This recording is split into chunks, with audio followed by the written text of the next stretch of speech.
When I realized all my beliefs started as someone else's thoughts, I decided to look at my own beliefs. When I got rid of the ones that no longer served me, I started to live the life I imagined.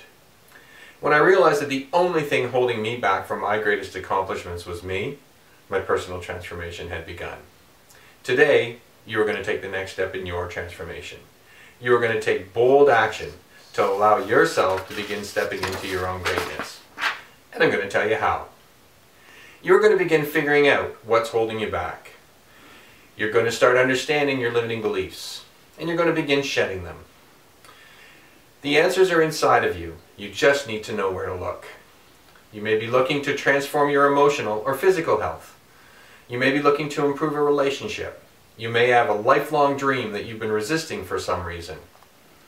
I didn't always know what I know now, and only a few short years ago, I didn't know any of it. I needed a wake-up call to learn my lesson, and I got it. Actually, I got a few of them. In 2008, I was diagnosed with an autoimmune disease called rheumatoid arthritis. In 2009, I experienced the side effects of the prescription drugs I was taking to manage the symptoms of the disease. So I took myself off the drugs. In 2010, the symptoms returned. In 2011, I finally learned the lesson.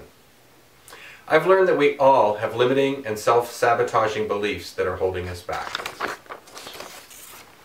I've learned how to find them, and I've learned that we can shed them. While my lessons have been learned on a healing journey, I've realized that the lessons apply to all aspects of my life.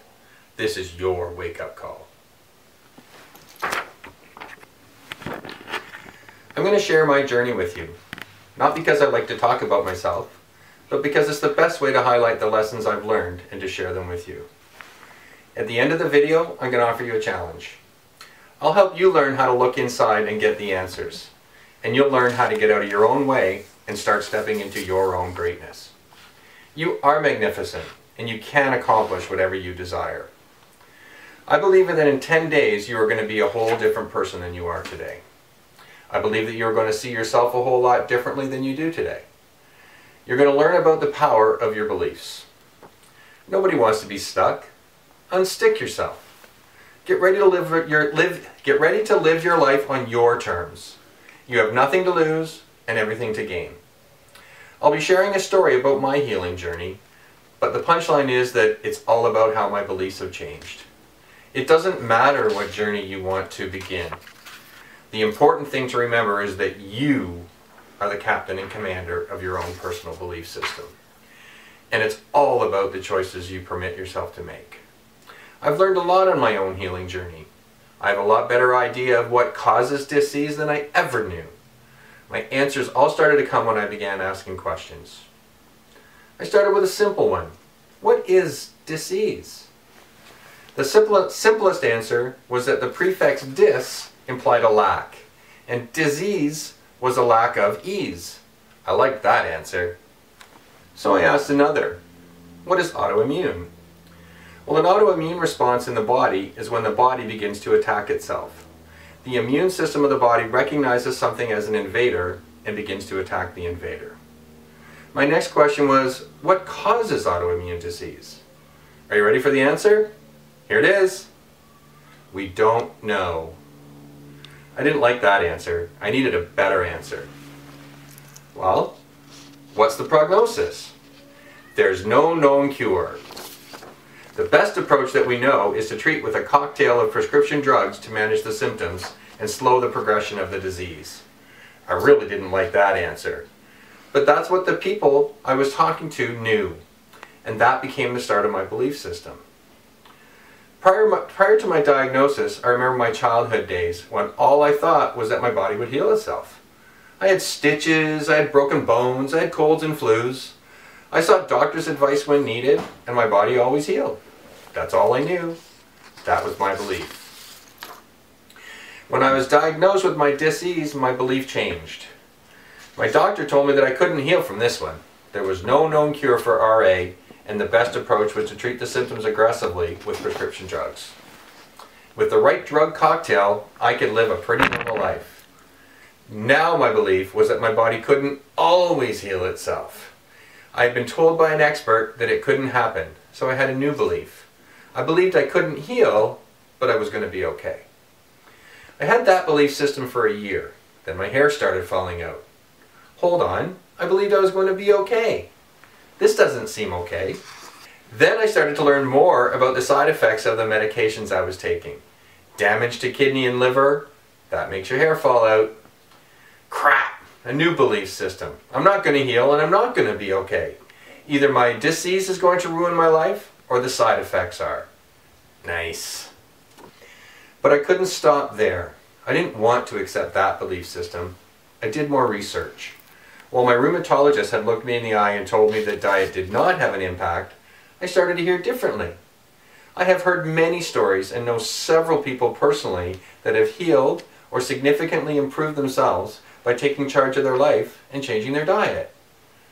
I have heard several stories of spontaneous remissions from many diseases and personally know 2 people that were given less than 6 months to live. That was over 15 years ago. I began watching more and more videos and speakers who were talking about the impact that our own belief systems have on the way our bodies can heal themselves. There were so many, I couldn't ignore it anymore. Then another practitioner told me that the answers were all inside of me, and that pissed me off. I didn't know the questions, so I couldn't see the answers. It seemed like a motherhood statement that was being tossed around, and it made no sense. So I didn't believe it. But I was open-minded enough to at least try. A little more about my journey of healing. My diagnosis was often characterized by inflammation and pain in my feet. It was difficult to walk at times, and sports were becoming much more difficult to play. I needed to heal. I wanted my life back. I would do anything. I practiced meditation on a regular basis. On 3 separate occasions during guided meditations, I jumped up from the couch totally pain-free. For the entire day. I didn't know what was happening, but it gave me renewed hope. Another subtle shift in my belief system. That's when I started to ask questions. I really started to ask myself questions about my own belief system. If there had been spontaneous remissions before, why couldn't that happen to me? You know what? There wasn't an answer. Nobody could explain why it happened with others, and nobody could tell me that it couldn't happen to me. And I saw many links between those who had experienced remissions and how they chose not to accept the diagnosis they had been given. They didn't let their outcome become their belief system. I had a new belief system. I can heal. I don't know how yet, but I know it can happen. Hope has returned to the party. I didn't get attached to an outcome of returning to perfect health, and that was important. I simply started a journey of healing. I had hope, and I had a dream. I just needed to figure out how. My journey of healing involved 2 key exercises. I'll share how these exercises have helped me, and then I'm going to ask you to consider how these steps will help you. Here's step 1. One of the very first things I did, and I'll be asking you to do, is to create an accomplishments list.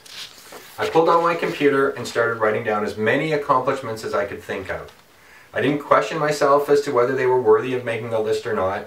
I simply wrote. I had a sub-list of sports accomplishments, school accomplishments, career accomplishments. The act of writing them down was liberating. I've accomplished a lot in my life already. If I hadn't taken the time to actually write it down, I would not have realized the length of the list, and I wouldn't have realized how much I had accomplished. The other thing I realized is that each of the accomplishments had taken time to achieve. None of them happened overnight. Many of them were a wee bit different from what I had imagined them to be, and there had been lots of prep work that had gone into achieving each one. What I've also come to realize is that, in general, we don't really take the time to celebrate. We get caught up in worrying about other things in our life and don't take the time to pause and appreciate ourselves. As part of this step, I looked at the accomplishments and went through the process of realizing what it had taken to achieve the result. With all the research I had done in understanding how beliefs affect our outcomes, I decided to look at the beliefs that might have been in place before and after the accomplishment. Here's an example. I remember a number of years back when I was playing a baseball game in our provincial playoffs. Our team had gotten off to a terrible start, trailing by about 10 runs after only a couple of innings. But we were a pretty persistent team. We just kept clawing our way back into the game, and by the last inning we were down by only 1 run. Our first player got a hit, and then it was my turn to come to the plate. As I was walking to the batter's box, my inner fiend started getting very chatty with me.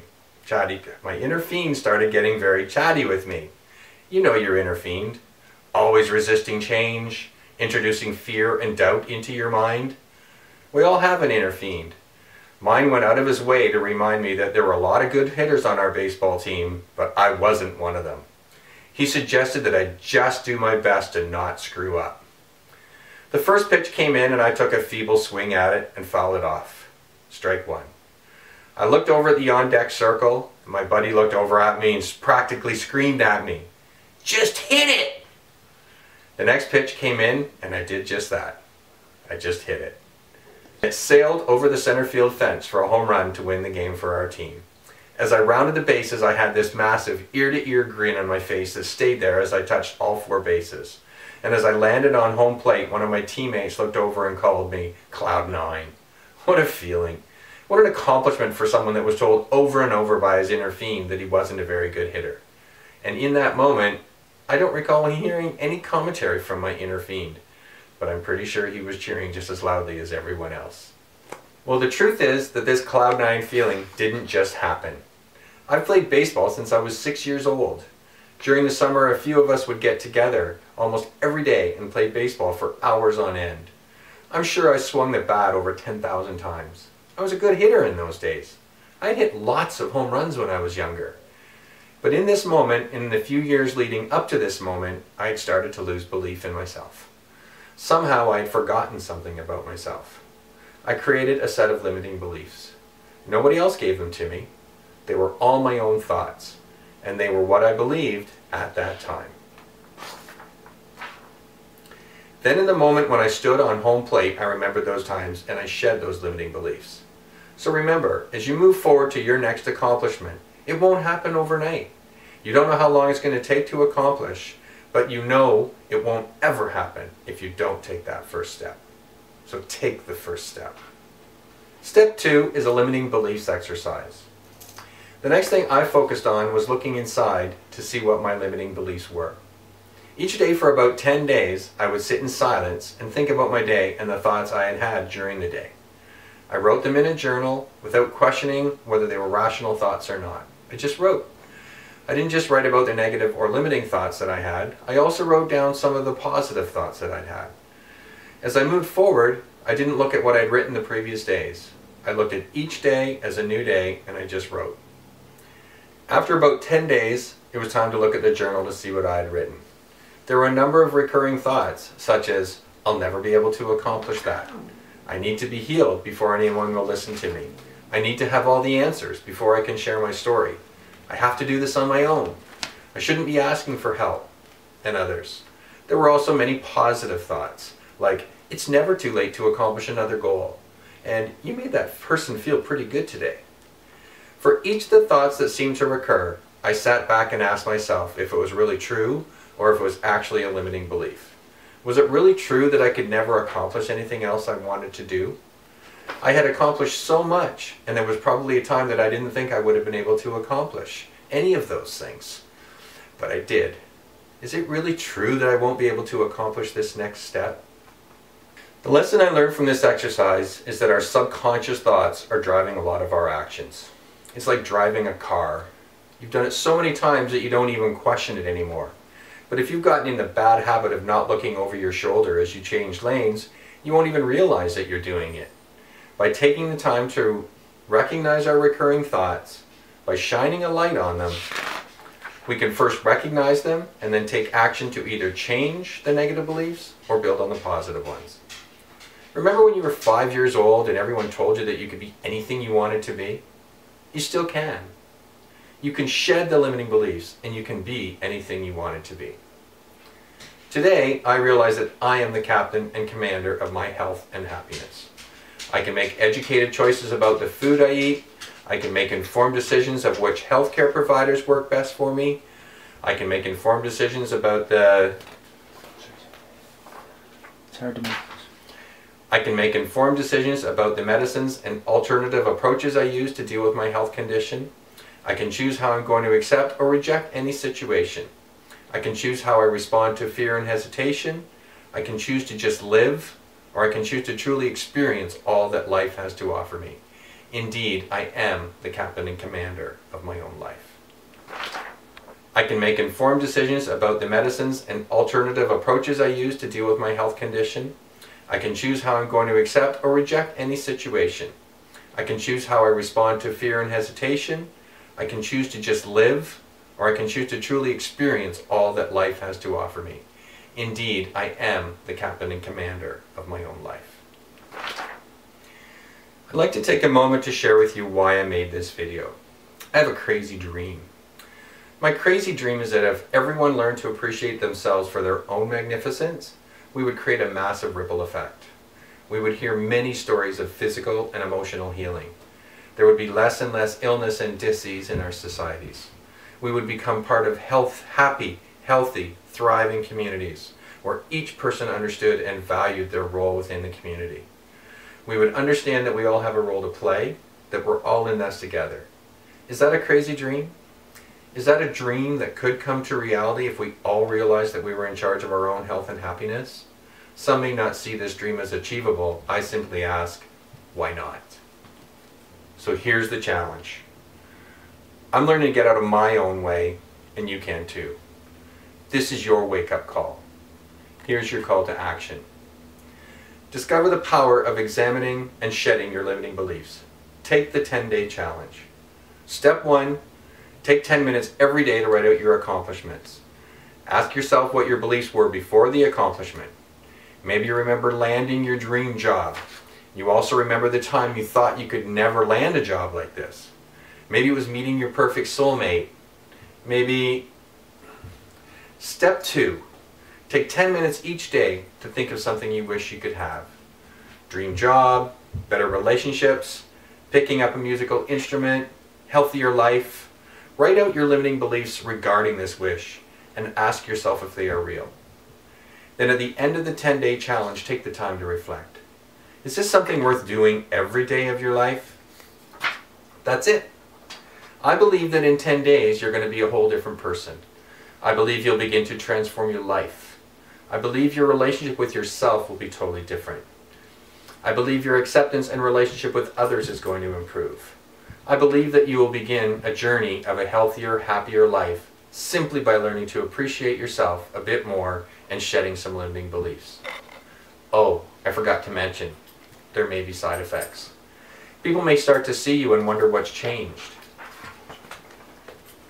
They may see you smiling a lot more, being a lot happier, and they may want to know what you've been doing.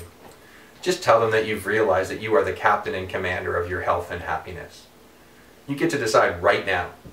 Will you close this video and do nothing, or will you take the challenge? If this video has inspired you in any way, I ask you to do one more thing. Think about people you know that may benefit from this message. Is this something worth telling other people about? You could help others on their journey to living a happier, healthier life. You could start a ripple effect. We can do this together. And then tell them to go listen to the big bald guy with the mustache. Namaste.